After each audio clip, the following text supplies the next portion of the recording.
Black woman overjoyed to give birth, but one look at the baby. She knew something was terribly wrong. Part 1. The Joyful Anticipation. Amara Johnson had always dreamed of this moment, holding her first child in her arms, feeling the warmth of new life against her chest. At 32, she had spent years building a successful career as a journalist, traveling across the country to cover some of the most pressing stories. But nothing, absolutely nothing, compared to the thrill of knowing she was about to become a mother. Her husband, Daniel, had been equally ecstatic when they found out. He was her rock, the one person who had stood by her through every challenge. They had met in college and built a life together, supporting each other's dreams and ambitions. When they finally decided to start a family, it felt like the final piece of their perfect puzzle was falling into place. The pregnancy had been smooth. Every ultrasound showed a healthy baby. The doctor had assured them that everything was progressing beautifully. Friends and family surrounded them with love, and Amara had spent months preparing the nursery, imagining the beautiful future ahead. But nothing could have prepared her for what would happen the moment her baby entered the world. Part 2. The Unexpected Arrival. It was a crisp autumn morning when Amara went into labor. The contractions started slow but quickly intensified, sending her and Daniel rushing to the hospital.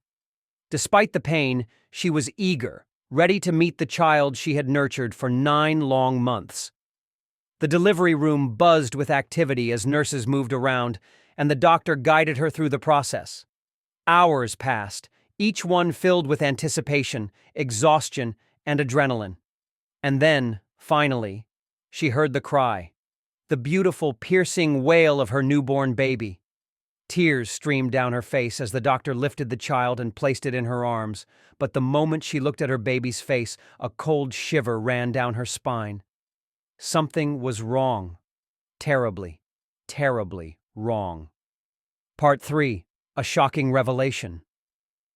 Amara's breath caught in her throat as she stared at her baby. The tiny infant, swaddled in a white hospital blanket, had strikingly different features than she had expected. The baby's skin was pale, far lighter than hers or Daniel's. The child's hair was straight and fine, not the soft curls she had envisioned. But most jarring of all were the blue eyes that blinked up at her, wide and innocent. Her heart pounded as she turned to Daniel, who looked just as shocked. The doctor must have noticed their expressions because he spoke gently. "Mrs. Johnson, is everything all right?" Amara swallowed hard, struggling to form words.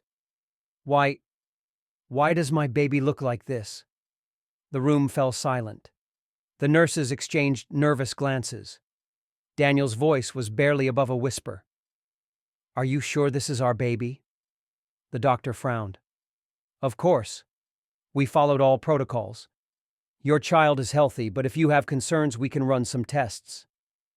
Amara couldn't tear her eyes away from her child. She wasn't imagining things. Something didn't add up, and deep down she felt a chilling sense of dread settle over her. Part 4. The DNA test that changed everything. The days after the birth were a blur. Amara and Daniel took their baby home, but a heavy silence hung between them. They tried to celebrate the new life they had brought into the world, but doubt gnawed at them. Finally, unable to ignore it any longer, they scheduled a DNA test. They needed answers. When the results arrived, Amara's hands trembled as she opened the envelope. The words on the page blurred before her eyes. Probability of parentage, 0%. Her stomach dropped. She read it again. Neither she nor Daniel were biologically related to the baby. Her hands went cold. She turned to Daniel, whose face had gone ghostly pale. This can't be right," she whispered. Daniel's jaw clenched. What the hell is going on? Part 5. The Hospital's Dark Secret. Frantic, they rushed back to the hospital demanding answers. The staff seemed uneasy, and their hesitance only fueled Amara's panic. After hours of waiting and demanding to see the hospital director, a grim-faced administrator finally met with them. "There was a mix-up," he admitted hesitantly. "Your baby was accidentally switched with another at birth." Amara's world tilted on its axis. She felt like she couldn't breathe. "Where is my real baby?" she asked, her voice shaking. The administrator looked pained. "We're investigating that right now." Daniel slammed his fist on the desk. "Investigating? You lost our child!"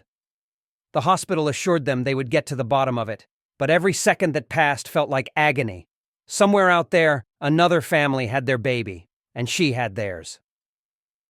Part 6. Finding the Truth days turned into a week, each moment filled with anxiety. Amara barely slept.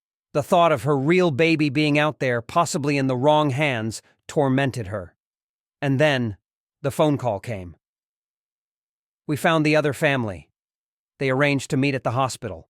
Amara's heart pounded as she and Daniel walked into the private meeting room. Seated across from them was a young white couple, looking just as shaken. When the nurse brought in the other baby, Amara felt her breath hitch. There, wrapped in a soft pink blanket, was a beautiful baby girl with deep brown skin and tight curls, the child she had imagined for 9 months. Tears spilled down her cheeks as she reached for her daughter. The baby nestled against her, as if she had always belonged there. The other mother sobbed as she cradled the baby she had raised for the past 2 weeks, the one Amara had been holding. Both families had suffered an unimaginable mistake, but they had finally found the truth. Part 7. The Aftermath and the Fight for Justice. While the babies were returned to their rightful parents, the trauma of the experience lingered. Amara and Daniel demanded accountability, filing a lawsuit against the hospital for negligence. Their story made headlines, sparking a nationwide conversation about medical errors and racial biases in hospital care. But more than anything, Amara held her daughter close, vowing to protect her no matter what. She had almost lost her, and she would never let anything threaten her again.